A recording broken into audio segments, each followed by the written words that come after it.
Hello good evening everyone, this side Simran and welcome back to my channel. So आपकी एक request थी कि मैं शॉर्ट वीडियो जैसे हमेशा अपलोड करती हूँ मैं अगेन अपलोड कर दूँ। तो मैंने कोशिश की है, अगर ये ठीक लगे तो बताएं आप प्लीज़, ताकि मैं इसका यूनिट 2 भी अपलोड कर सकूँ। सो बेसिकली मैंने अभी फर्स्ट स्टार्ट किया है जीएसटी का। आपका 6 सेमेस्टर का सब्जेक्ट था जीएसटी एंड कस्टम लॉ। सबसे पहले ये मेरी क्रिएटेड पीडीएफ है। इसमें मैंने आपके लिए सबसे फर्स्ट नंबर पे चैप्टर्स एंड यूनिट शो कर दिए हैं, कौन कौन से यूनिट आपके रहेंगे और उसमें कौन कौन से चैप्टर्स आपके हैं। इसके साथ साथ सिलेबस नीचे मैंने आपका शो कर दिया है, जिसमें कि यूनिट 1 आज मैं करूँ रही हूँ, जिसमें कॉन्सेप्ट ऑफ वैट पढ़ेंगे, मीनिंग पढ़ेंगे, टैक्स क्या होता है वो पढ़ेंगे, डायरेक्ट एंड डायरेक्ट टैक्सेस के बारे में पढ़ेंगे, स्ट्रक्चर ऑफ जीएसटी देखेंगे, इसके साथ साथ इसकी रजिस्ट्रेशन भी देखेंगे। तो ये आपका पूरा सिलेबस में से ही मैंने प्रिपेयर किया है। तो चलिए बिना लेट करे वीडियो को आगे बढ़ाते हैं, फटाफट से पढ़ते हैं। उससे पहले मेरी एक रिक्वेस्ट रहेगी, प्लीज़ वीडियो को लाइक कर देना, चैनल को सब्सक्राइब कर देना। अगर ठीक लगा हो तो प्लीज़ मुझे बताना, ताकि मैं इसकी यूनिट 2 भी अपलोड कर सकूँ। तो चलो वीडियो को स्टार्ट करते हैं। सबसे पहले हम जान लेते हैं इसका बैकग्राउंड के बारे में। तो 2000 मतलब ईयर है ये 2000। In India the idea of adopting GST was first suggested by Atal Bihari Vajpayee government in 2000। यानी 2000 में बताया गया था जीएसटी के बारे में। किसके द्वारा? अटल बिहारी वाजपेयी जी के द्वारा बताया गया था। ठीक है, कि इस चीज़ को इम्प्लीमेंट किया जाए, इस चीज़ को लाया जाए, based on their experiences in designing state VAT. अब देखो यहाँ पे वैट के बारे में भी आ गया है। VAT it means value added tax है। ठीक है, जब वैट को देखा उसके अकॉर्डिंग जीएसटी के बारे में बताया गया। पहले जीएसटी के लिए सब मतलब जो स्टेट गवर्नमेंट थी वो मना कर रही थी, क्योंकि उनको लग रहा था कि जीएसटी के आने से जो उनको मींस टैक्स वगैरह आते हैं या जो स्टेट के अंदर का वर्क होता है वो कम हो जाएगा। तो इस वजह से वो मना के, जिसकी वजह से काफ़ी लेट हुआ जीएसटी को आने में। चलो एक बार मैं इसको रीड कर देती हूँ, सेम वही थिंग है। GST is a huge reform for indirect taxation in India, the likes of which country has not seen post independence. GST will simplify indirect taxation, reduce complexities, and remove the cascading effects. It will have a huge impact on businesses, both big and small, and change the way the economy function. Normal सी चीज़ें, पहले हमारे इतने सारे taxes लगते थे, ठीक है, एक्साइज लगता था, सर्विस लगता था, सारा क्या हो गया, सब चेंज होके सीधे आपका किस में आ गया है, जीएसटी के अंडर आ गया है। ठीक है, तो चलो अब आगे इसको अच्छे से पढ़ते हैं। टैक्स, टैक्स क्या होता है?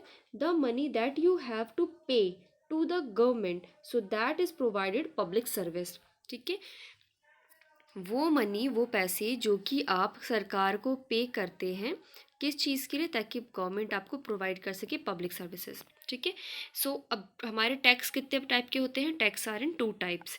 एक होता है डायरेक्ट टैक्स, एक होता है इनडायरेक्ट टैक्स। ये हमारी नॉर्मल थिंग्स है, इसीलिए मैं इसको शॉर्ट में बता रही हूँ। आप अगर नोट डाउन कर रहे हैं तो प्लीज़ पहले वीडियो को पूरा देख लें, उसके बाद आराम से पॉज कर करके आप लिख लीजिएगा, कोई जल्दी नहीं है। देखिए, पहले रिक्वेस्ट रहेगी, प्लीज़ वीडियो को कंप्लीट देखें। डायरेक्ट टैक्स क्या होता है?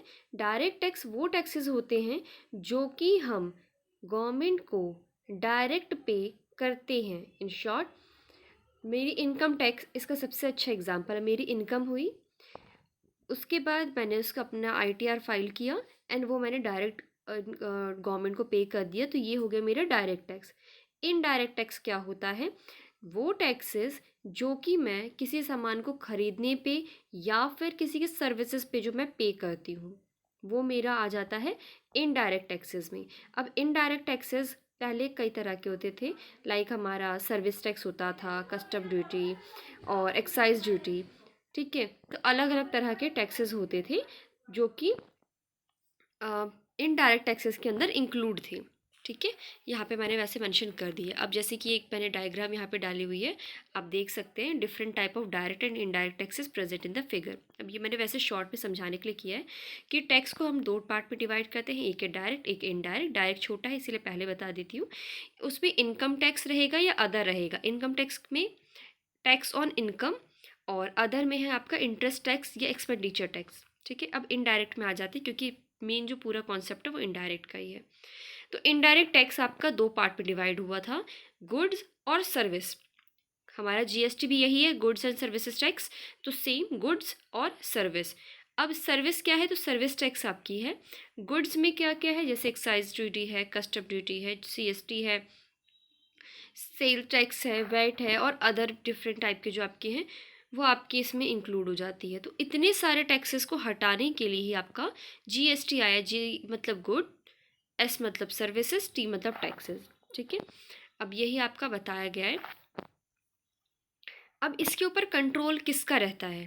ठीक है, जो हमारे टैक्सेस हैं इसके ऊपर कंट्रोल कौन करता है?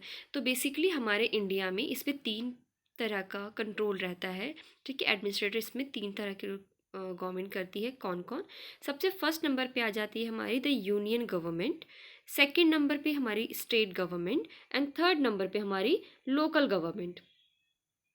हमारे कॉन्स्टिट्यूशन यानी सुप्रीम लॉ ऑफ इंडिया के प्रियम्बल में 22 पार्ट में 444 आर्टिकल और शेड्यूल 12 में इसके बारे में लिखा हुआ है। होप करती हूँ कि इतना आपको समझ में आ चुका होगा। कहीं कुछ प्रॉब्लम लगे प्लीज़ वीडियो को रिप्ले कर लें, और अगर फिर कुछ भी क्वारी रहे तो मुझे आप कमेंट में ज़रूर बताएं। अब आ जाते हैं हम फटाफट से कॉन्सेप्ट पे।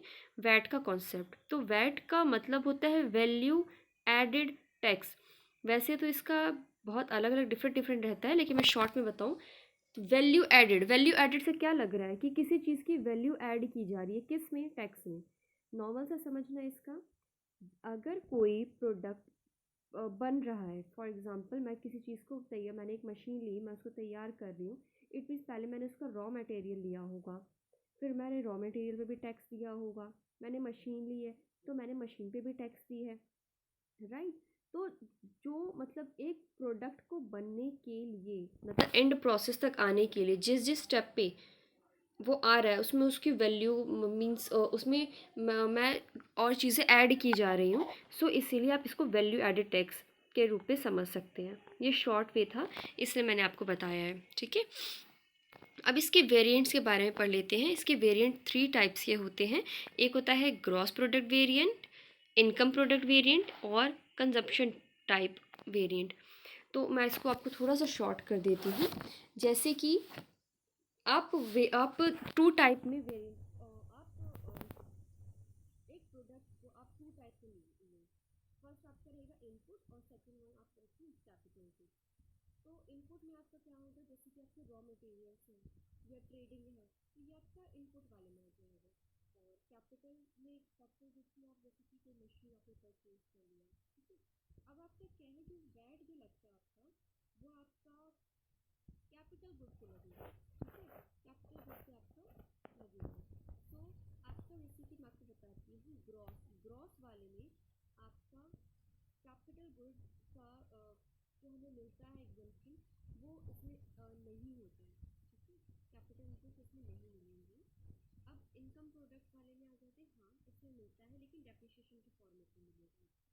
ठीक है, थोड़ा थोड़ा करके डेप्रिसिएशन के फॉर्मेट में। लेकिन ये आपकी कंजप्शन वाली टाइप होती है, इसमें आपका फुल्ली पेड हो जाता है। ठीक है, तो ये आपका हो गया वेरिएंट। अब इसको हम पढ़ लेते हैं मेथड क्या है इसके। तो ये 3 टाइप के मेथड में डिवाइड किया गया है, जैसे कि मैंने इसमें लिखा हुआ भी है, addition method, subtraction method, invoice method. तो फर्स्ट आपका एडिशन मेथड में क्या क्या आ जाता है, वेजेस है, रेंट है, इंटरेस्ट है और प्रॉफिट है। ठीक है, अब वैट, इसमें वैट का अगर ऐड कर रहे हैं तो क्या क्या बनेगा, इसमें वेजेस, रेंट, इंटरेस्ट और प्रॉफिट, इन चारों को हम ऐड करेंगे तो एक वैट है यह। सब्ट्रैक्शन, इसमें से हटा क्या क्या देंगे, सेल्स और परचेज। इसके बाद इनवॉइस मेथड में क्या करेंगे, इनवॉइस मेथड में आपका जैसे सेल है, टैक्स ऑन सेल है, परचेज और टैक्स ऑन परचेज है। इसमें से हटेगा क्या क्या, आपका जो टैक्स ऑन सेल्स लगा होगा वो, और टैक्स ऑन परचेज लगा होगा वो इसमें से हट जाएगा फॉर दैट। ठीक है, अब ये आपके कुछ ऑप्शंस हैं, ये आपको खुद से रीड आउट करने हैं, मैं भी इसको सिर्फ रीड करूँगी। ये नॉर्मल समराइज करके मैंने दे दिया है कि इनडायरेक्ट टैक्सेस का क्या क्या है, जो कि मैंने अभी तक आपको बताया है। इसको सिर्फ आप एक बार रीड आउट कर लें। चलिए, आ चुका है आपका जीएसटी, जिसके हमें काफ़ी देर से इंतज़ार था। पढ़ लेते हैं। Goods and Service Tax came into effect on 1st July 2017 by amending the Constitution of India. It is the 101st amendment introduced by Government of India. GST was hailed as a significant tax reform of independent India that will help streamline the taxation process and reshaping India. ठीक है, अब normal से आपको मैं बताती हूँ कि GST का क्या हम लोगों ने अभी तक पढ़ा कि जीएसटी हमारे इंडिया में कब इम्प्लीमेंट हुआ, कब आया है, तो 1 जुलाई 2017 में ये आया है। ठीक है, और हमारे अमेंडमेंट हुए हैं, जो हमारा कॉन्स्टिट्यूशन जो कि हमने अभी ऊपर पढ़ा था 444 आर्टिकल का, तो इसमें हमारा अमेंडमेंट करके हमें जीएसटी आया है। ठीक है, अब इसमें देखते हैं types of GST. Type of GST में क्या क्या है, सीजीएसटी, एसजीएसटी, आईजीएसटी। ठीक है, तो सबसे पहले हम देख लेते हैं सीजीएसटी के बारे में। जब स्टेट में कोई प्रोडक्शन हो रही है, ठीक है, ये उसको शॉर्ट में और बता देती हूँ सीजीएसटी का। जब स्टेट का माल स्टेट में रहेगा तो पूरे जीएसटी अमाउंट का 50% जो सीजीएसटी है और 50% जो एसजीएसटी है वो लगता है। यानी कि अगर सीजीएसटी का मतलब देखें तो सेंट्रल जीएसटी है और CGST that is collected by central government, जो सेंट्रल गवर्नमेंट के थ्रू कलेक्ट किया जाता है टैक्स, वो सीजीएसटी होता है। तो ना कि आगे स्टेट के थ्रू जो लिया जाने वाला टैक्स है मतलब जीएसटी है वो आपका स्टेट में हो गया। आईजीएसटी का मतलब हो गया आपका इंटीग्रेटेड जीएसटी टैक्स, जो कि ये दोनों को मिलके मतलब जो आपका आईजीएसटी में क्या होता है, जैसे कि अगर एक स्टेट से कुछ सामान दूसरे स्टेट में जा रहा है तो उस टाइम पे जो जीएसटी लगेगा वो आपका आईजीएसटी के अंदर चला जाता है। अब ये आपको रीड आउट करने वाला है पूरा, जितना मैंने आपको बताया कौन सा अमेंडमेंट वगैरह था, इसके बारे में पूरा है। चलिए आ जाते हैं नेक्स्ट पे। What is GSTN? जीएसटीएन का मतलब है, जीएसटी तो हमें पता चल गया, goods and service tax. N क्या है? N means network. अच्छा, हमने कई बार सुना है ना कि उसका जीएसटीएन नंबर होगा तो ये वर्क होगा, तो जीएसटीएन है ना। तो जीएसटीएन क्या है वो हम पढ़ लेते हैं। GSTN is essentially non-profit, non-government organization responsible for managing the entire IT system of GST portal। ठीक है, यानी कि GSTN क्या है, नेटवर्क क्या है, नॉन प्रॉफिट और नॉन गवर्नमेंट ऑर्गेनाइजेशन है जो कि मैनेज करती है आईटी सिस्टम का, किसके? जीएसटी पोर्टल के लिए। ठीक है, the GSTN is the public private partnership यानी P3 company. It will be charged of managing all the IT operation of GST portal by providing ID infrastructure to central state government as well as the stakeholder and taxpayer. This portal will manage everything with regard to the filing tax as well as the filing of return, thus facilitate the implementation of GST। अच्छा, जैसे हमारी HSN एक या आप www.gst.com करके निकालते हैं तो एक आपका वेबसाइट ओपन होता है ना, उस वेबसाइट को वर्क कराने वाला। ठीक है, यानी आपका स्टेट का क्या है और आपका सेंट्रल का क्या है, मीन्स जो पूरी ओवरऑल जो आपका डिटेल जो शो करता है जिस साइट पे, यानी जो आईटी सिस्टम है आपका, वही जीएसटीएन है। अब इसके स्ट्रक्चर के बारे में आपको बताया गया, तो अगेन ये आपको रीड आउट करने वाला है ऑप्शन। तो इसमें ज़्यादा कुछ है नहीं, आप रीड करेंगे तो आपको नॉर्मल से समझ में आ जाएगा। जो मैंने आपको ऊपर बताया सेम उसका थोड़ा ब्रीफ नीचे कर दिया गया है। एक लाइन मैंने और ऐड कर दी थी, द जीएसटी मतलब जो GSTN is headed by doctor Ajay Bhushan Pande, वो चेयरमैन है। 1984 बैच आईएएस रह चुके हैं वो, along with the CEO of GSTN Shri Prakash Kumar. चलिए फटाफट से आ जाते हैं इसके फंक्शंस के बारे में। इसमें हमारे फंक्शंस रहते हैं जीएसटी के, registration, return, challan, inter state good, refund, audit और अपील। ये जीएसटी के आपके फंक्शंस रहेंगे।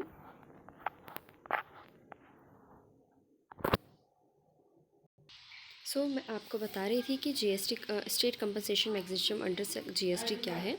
तो इसका आप देख सकते हैं, ये एक्ट 2017 में मेंशन किया गया है। ठीक है, मेजर कंसर्न क्या है मैं आपको शॉर्ट इसको बता देती हूँ कि पहले क्या था। मेजर कंसर्न ये था कि जैसे कि सपोज़ पहले क्या था कि जीएसटी जब नहीं था उससे पहले अगर कोई गवर्नमेंट किसी प्रोडक्ट पे या किसी चीज़ पे अगर वो 10% का ले रही है टैक्स, 10% का अगर ले रही है टैक्स, सो अब क्या है जीएसटी ने क्या कर दिया, 8% कर दिया किसी प्रोडक्ट पे, ठीक है। किसी पे अगर गवर्नमेंट जो है वो 20% का ले रही थी, उस पर अगर जीएसटी 18% लग रहा है, तो अब क्या है जो जो बीच का डिफरेंस आ गया, तो उसमें क्या है जैसे जो 20% के हिसाब से था जीएसटी 18% लगता है, तो 2% का तो अंतर आ गया ना। तो इस चीज़ को लेके स्टेट गवर्नमेंट एग्री नहीं कर रही थी इस चीज़ का, उनका था कि ये रेवेन्यू लॉस होगा, ठीक है। देन आफ्टर क्या होता है कि फिर आगे जाके बताया जाता है उनको कि आप इस चीज़ को एग्री कर लीजिए, जो लॉस आपका हो रहा है we will pay for the same. अब इसमें क्या होता है, पे कैसे करेंगे, तो इस चीज़ के लिए मैं आपको बताती हूँ, एक सेस होता है, ठीक है। सेस क्या होता है, सेस लगता है किस पे, जो लग्जरी गुड्स होती है ना रेगुलर बेसिस में जो यूज़ करते हैं लग्जरी गुड्स, उनके ऊपर लगता है। और साथ साथ मैं आपको ये बताना चाहूँगी, एक इम्पॉर्टेंट चीज़ बताना भूल गई, कि जीएसटी का कंपनसेशन जो है वो क्लॉज में ऐसे मेंशन नहीं है, लेकिन जीएसटी का प्रोविज़न अंडर सेक्शन 7 में मेंशन किया गया है। सो मैं आपको ये बता रही थी, अब जैसे ये बता दिया गया कि अगर कोई स्टेट को लॉस होता है तो उसके बिहाफ पे गवर्नमेंट उसको पे करेगी। अब पे कहाँ से करेगी, पैसे कहाँ से आएंगे उनको देने के लिए, तो ये एक होता है सेस, ठीक है।